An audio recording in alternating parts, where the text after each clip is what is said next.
dahil nga wala namang makain dito sa bahay ni amo, nagluto na lang ako ng para sa akin at ang dahon niya ay hindi sili, hindi malunggay, kundi choy sam lang, yung pagkain ng mga Chinese, kahit anong hinalo ko na para may halo at may dahon naman siya. Ayan mga pangyaw, 8 pirasong pakpak nga lang pala ang niluto ko dyan at pa ako lang naman kasi ang kakain para lang sa sarili ko.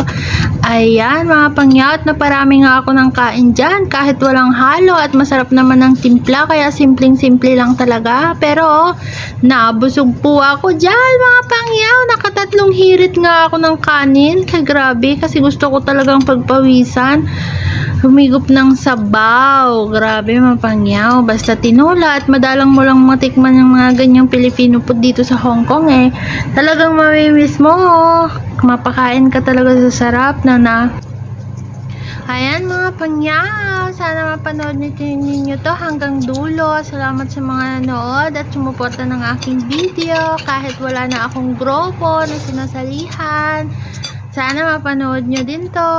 Ayan, salamat sa panonood sa inyong lahat.